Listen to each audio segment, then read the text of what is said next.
Bonjour, donc voici l'exercice 4 de non-spécialité, un exercice obligatoire mais bon, qui concerne tout le monde, hein, c'est les études de fonctions avec des exponentielles ici. Bac S, juin 2017, Polynésie. Donc on s'intéresse à la chute d'une goutte d'eau, on vous donne la vitesse instantanée verticale de la goutte en fonction de la durée, en fonction du temps. Et cette fonction, vous voyez, c'est 9,81, ça c'est une constante que vous connaissez, hein, de gravité. M sur K fois 1 moins exponentielle moins K sur MT. Alors, donc M, évidemment la lettre est claire, c'est la masse de la goutte en milligrammes. Combien ça pèse par exemple? Dans la partie B, on prend M égale 6 mg. Et K, c'est un constant strictement positif, ça aura son importance, et qui est lié au frottement de l'air. Donc, première partie, on va étudier K général sans fixer M et K. Et en deuxième partie, on va fixer M et K. Et on va regarder un petit peu quelques valeurs, donc vitesse moyenne, donc ça nous fera une belle petite intégrale pour le plaisir. Donc première question, cas général, on prend notre fonction v de t, variation de la vitesse, donc on va dériver, en précisant pourquoi c'est dérivable, on dérive, signe de la dérivée, on est parti. Alors étudions la fonction v, alors déjà c'est écrit dans le texte, j'ai sorti les choses importantes, la fonction v est définie pour tout réel t positif, donc le domaine, donc premièrement, le domaine de la fonction v, dv, c'est donc, vous voyez, 0 plus l'infini. Ça, c'est important parce qu'on ne va pas étudier sur moins infini. T, c'est le temps, donc on va commencer sur des temps positifs. Alors, pourquoi est-ce qu'on a de problème de dérivation? On a un exponentiel ici, exponentiel u. Alors ici, E2, donc E2 moins K sur M T, hein, c'est de la forme E de UT avec U affine, puisqu'ici, votre fonction moins K sur MT, c'est une fonction affine, avec U affine. Donc, pas de problème de dérivation. Hein, donc la fonction V, elle est dérivable sur son ensemble ici de définition sur 0 plus infini. Alors la dérivée, il y a beaucoup de lettres, hein, vous devez vraiment considérer que M et K sont constants. Donc tout le coefficient devant, on peut le réécrire directement. C'est comme si vous aviez un 2. Ensuite, dans les parenthèses, le 1, c'est une soustraction, donc on dérive, on va faire la première dérivée de 1, c'est 0. Ensuite, on dérive moins exponentielle, donc u de t. Alors le moins, vous le gardez, et on dérive exponentielle moins k sur mt. Alors quand on dérive, alors je vais faire ça en écrivant ça un petit peu, voilà, j'aime pas quand on rédige comme ça, mais là on va considérer que c'est un petit brouillon. Si on dérive ça, vous voyez, c'est du e de u, donc devant vous trouverez u', donc vous trouverez la dérivée d'une fonction affine, c'est-à-dire son coefficient directeur. Voilà ce qu'on trouvera. Donc vous avez un moins k sur m, et comme il y a déjà un moins, vous voyez, dans le texte, ici ça fera plus k sur m exponentielle moins k sur mt. Alors on n'aime pas trop mettre des plus ici parce qu'on peut croire à une addition. Donc le résultat final, c'est donc 9,81 m sur k multiplié par k sur m exponentielle moins k sur mt. Alors, il y a une petite simplification. Alors, vous voyez, les m et les k se compensent. Il reste 9,80 exponentielle moins k sur m t. Alors vous savez, et ça c'est très très important, quel que soit grand x, exponentielle grand x, c'est toujours strictement positif. Donc, v de t est strictement positif, quel que soit t appartenant à 0 plus l'infini. Donc, c'est pas la peine de faire un tableau. On vous demande les variations. Donc, v est strictement croissante sur 0 plus l'infini. Je ferai un petit tableau rapide quand même. Hein, ici, on va le faire, voilà. Il y en a qui aiment les tableaux. Donc c'est t, pardon, qu'on met 0 plus l'infini. Donc on met quelque chose de croissant. V de t. On peut quand même calculer v de 0. Voilà, vous remplacez t par 0. On aura 9,81 m sur k. 1 moins. On remplace t par 0, donc 1 moins exponentielle 0. Ça fera 1 moins 1. Et donc ça fait 0. Donc v de t est strictement croissante.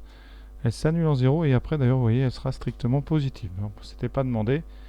Mais voilà, réponse, eh bien la fonction v est strictement croissante sur R+.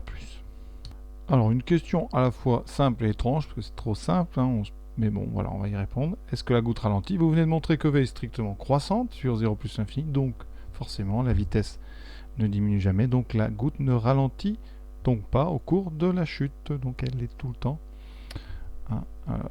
avec une vitesse qui augmente. Voilà. Question 3. Montrer que la limite quand t tend vers plus l'infini de v de t, c'est 9,81 m sur k. Alors, on va donc déjà s'occuper de l'exponentielle là tranquillement. Donc, c'est une composée. C'est-à-dire vous avez un exponentiel avec à l'intérieur moins k sur m t. Donc on va regarder. Alors k, je vous rappelle, c'est un coefficient strictement positif. La masse de la goutte, c'est aussi strictement positif. Donc, quand vous faites moins k sur m, c'est donc strictement négatif. Ça veut dire quoi? Que la limite, quand t tend vers plus l'infini de moins k sur m t, c'est donc moins l'infini. Ça, on le met à l'intérieur d'un exponentiel. Donc on va regarder notre exponentiel quand ce qu'on met dedans tend vers moins l'infini. Donc on a besoin de la limite d'exponentiel en moins l'infini. Et ça, on sait que c'est 0. Donc on écrit par composé, parce qu'on est en train de composer deux fonctions. Ça veut dire que la limite, quand t tend vers plus l'infini de l'exponentielle moins k sur m t, c'est donc égal à 0. Ensuite, par somme, la limite de 1 moins exponentielle moins k sur m t, t tend vers plus l'infini, c'est donc 1. Et par produit, on multiplie par une constante,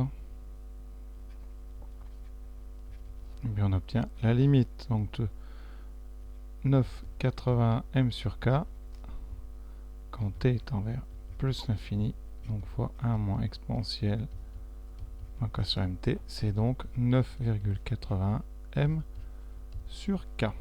Voilà ce qu'on voulait, donc c'est QFD, ce qu'il fallait démontrer. Et ça, dans le texte, on appelle vitesse limite de la goutte. Alors, ça n'a pas d'intérêt forcément, mais peut-être qu'on s'en servira donc à retenir. Donc, vitesse limite de la goutte. Ça veut dire qu'effectivement, donc votre vitesse augmente, mais elle va être majorée par 9,80 m sur k, donc elle ne va pas accélérer à l'infini. Voilà. Dernière question. Donc, un scientifique affirme qu'au bout d'une durée de chute égale à 5 m sur k, la vitesse de la goutte dépasse 99% de sa vitesse limite. Est-ce que c'est correct? On va tout simplement calculer bien la vitesse pour 5m sur k, pour un temps égal à 5m sur k. On remplace, donc il y a tout un travail ici algébrique. Donc ici, exponentielle moins k sur m multiplié donc par 5m sur k. On va regarder tout ce qui se simplifie. Donc devant, pour l'instant, rien du tout. 1 moins exponentielle. Alors ici, les m se simplifient, les k aussi restent exponentielles. Moins 5. Donc, ici, la vitesse limite, elle est, vous voyez, devant. Donc ça, je vais appeler ça vitesse limite, VL. Donc là, on a VL multiplié par quoi? Par 1 moins exponentielle moins 5. Donc on va évaluer 1 moins exponentielle moins 5 à la calculatrice. Soit, eh bien, c'est plus grand que 0,99, soit c'est plus petit. Voyez, on trouve 0,993. Donc ici, je vais le consigner. Donc à peu près 0,993, qui est plus grand que 0,99. Donc, eh bien, effectivement, la vitesse au bout d'un temps de 5m plus k, eh bien, est plus grande que 99% de la vitesse qu'on appelle la vitesse limite. Voilà. Donc l'affirmation, elle est correcte. Affirmation correcte. Voilà, cette partie A est terminée. On va pouvoir attaquer la partie B. Alors dans cette partie, on prend m égale donc 6 et k égale 3,9. Donc la goutte fait 6 mg. À un instant donné, la vitesse instantanée, donc Vt, est de 15 mètres par seconde. Depuis combien de temps la goutte s'est-elle détachée de son nuage? Donc qu'est-ce qu'on veut? Il faut résoudre. Donc cette question, c'est il faut résoudre. Alors V de t égale 15. Puisque V de t, c'était bien en mètres par seconde. Donc on va résoudre V de t égale 15. On obtient 9,80 fois m sur k. Donc 6 sur 3,9. 1 moins exponentielle moins 3,9 sur 6 fois t, et ça doit être égal à 15. Alors on va simplifier un petit peu ce qu'on a devant ici. Donc 9,80 fois 6 sur 3,9. Donc c'est simplifié ici. On peut simplifier par 3. Donc si on a 2 et on a 1,3, déjà ça fera ça en moins. Donc ça veut dire qu'à gauche, on aura toujours un moins exponentiel, moins 3,9 sur 6t. Et ça fera donc, eh bien, 15 fois 1,3 sur 2 fois 9,80. Alors on peut un petit peu simplifier par 3 encore ici. Donc si je simplifie par 3, ça fait 5. Et là j'aurai 3,80 par 3, 3,27. On obtient 5 fois 1,3. Donc ça nous fait 6,5 sur 2 fois 3,27, donc 6,54. Ce qui nous donne 650. Voilà. Sur 654, on peut le simplifier par 2, 325 sur 327. Ça nous donne, donc là on va enlever le 1 qui est à gauche, on va le passer par soustraction. Donc on a moins exponentielle, moins 3,9 sur 6t, là il faut vraiment faire attention. Ça fera 325 sur 327 moins 1. Et ça, je vais le faire ici pour ne pas perdre une ligne. 325 sur 327 moins 1. C'est donc 325 sur 327 moins 327 sur 327. Vous avez donc moins 2 sur 327.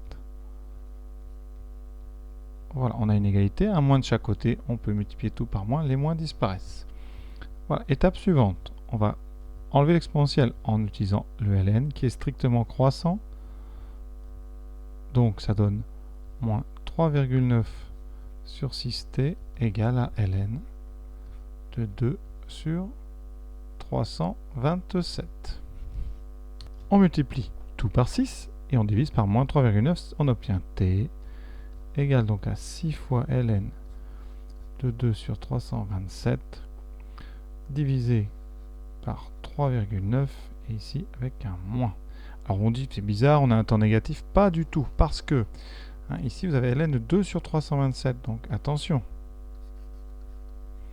2 sur 327, il est plus petit que 1, il est positif, mais il est plus petit que 1, donc son logarithme sera plus petit que le logarithme de 1, donc ln de 2 sur 327, ça existe, parce que 2 sur 327 c'est strictement positif, mais ce sera plus petit que ln de 1, donc ça sera négatif. Donc ce ln qui est négatif avec ce moins ici, eh bien ça va devenir positif. Donc vous pouvez peut-être régler le problème.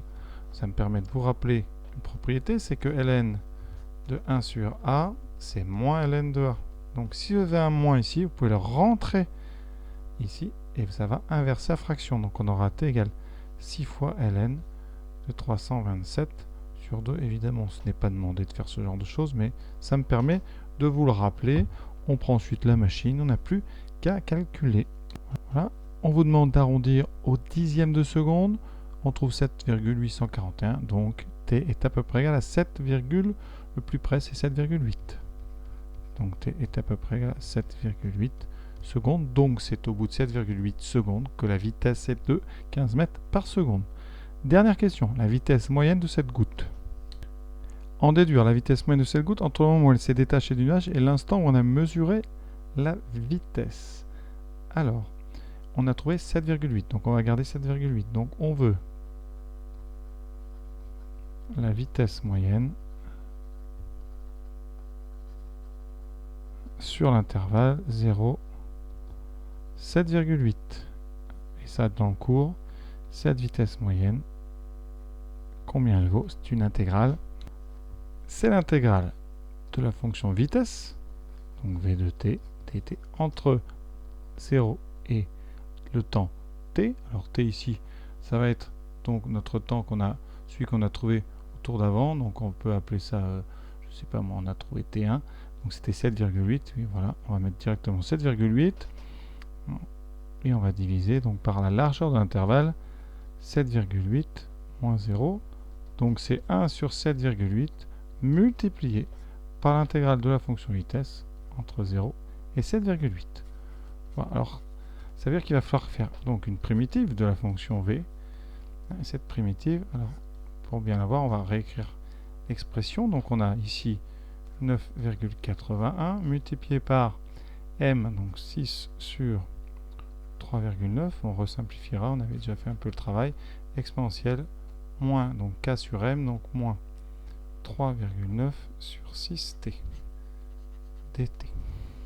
Voilà, je sors, puisqu'on a le droit, ça s'appelle la linéarité, tous les coefficients ici, on les met en dehors.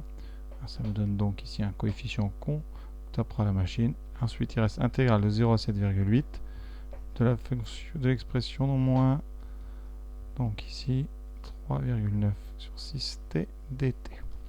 Donc il nous reste à faire notre petite primitive. Alors c'est une fonction qui est connue, c'est un exponentiel avec une fonction affine, donc c'est largement faisable. La primitive, alors primitive de 1, c'est t. Vous avez primitive ici de, il vous faut a de t. Alors ça c'est donc petit f de t, une primitive, c'est donc 1 sur a e de at. Ça on l'a déjà vu. Donc le a ici qui c'est, eh bien c'est ce qu'il y a devant, le a c'est moins 3,9 sur 6. Donc la primitive, eh bien ça sera moins 1 sur a, alors ce a c'est moins 3,9 sur 6, et vous réécrivez l'exponentielle, moins 3,9 sur 6t de 0 à 7,8, un petit peu beaucoup de nombres, mais bon, on va faire avec. Ensuite, on remplace d'abord t par 7,8, ce qui me donne 9,80 fois 6 sur 7,8 fois 3,9, donc fois 7,8 moins. Alors je vais inverser la fraction ici tout de suite, alors moins par moins, ça fait plus 6 sur 3,9, ça c'est ce petit calcul ici, exponentielle de moins 3,9 sur 6 fois 7,8. Moins la valeur en 0, donc ici ça fera 0, donc plus. Et bien donc plus, mais comme il y a un moins, donc ça fera moins 6 sur 3,9 exponentielle 0, donc ça fait 1. On n'a plus qu'à développer tout ça. Donc là je mets une parenthèse, ce sera plus correct. Donc ici on a, en développant le premier, on a 9,81 fois 6 sur 3,9, hein, le 7,8 disparaît. Pour le deuxième, on a le 6 et le 3,9 qui sont au même étage. Donc ça va faire des carrés. 9,80 fois 3 fois 6 au carré sur 7,8 fois 3,9 au carré. Ça devient vraiment embêtant, mais bon. Il va falloir finir. On va après tout taper à la machine. Puis comme ça, donc sur 6, la moindre erreur ici est fatale. Et le dernier, hein, on a donc la même chose. Ici, le même coefficient. Donc là, pour gagner du temps, on fera ça moins 1. Donc voilà, on n'a plus qu'à allumer la machine et à faire ça. J'ai déjà tapé pour gagner un petit peu de temps et je trouve, vous voyez, en tapant tout ça, faites bien attention aux parenthèses, 12,134, on doit arrondir au dixième, donc à peu près 12,1. Donc à peu près 12,1 mètres par seconde. Donc voilà, notre vitesse moyenne, c'est donc de 12,1 mètres par seconde. On a terminé. Alors évidemment sur une copie, vous encadrez à la fin, vous écrivez donc vitesse moyenne est à peu près égale à 12,1 mètres. Si vous préférez seconde moins 1, vous écrivez ça, sinon ce sont des mètres par seconde. Voilà, cet exercice est terminé. Dernière question, j'avoue un petit peu quand même rude à faire parce qu'il y a beaucoup de nombres. Alors j'aurais pu effectivement faire mieux en remplaçant m et k vraiment au dernier moment, ça aurait évité tous les nombres, ça aurait peut-être été plus judicieux vraiment. Alors bon, je me suis contenté de faire comme un élève aurait peut-être fait. Évidemment, on peut refaire avec bien des nombres, des lettres à la place des nombres, mais ça n'empêchera pas à la fin le dernier gros calcul. Voilà. Par contre, ça peut limiter le nombre d'erreurs. Voilà, j'espère que ça vous a plu. À bientôt et bonne continuation.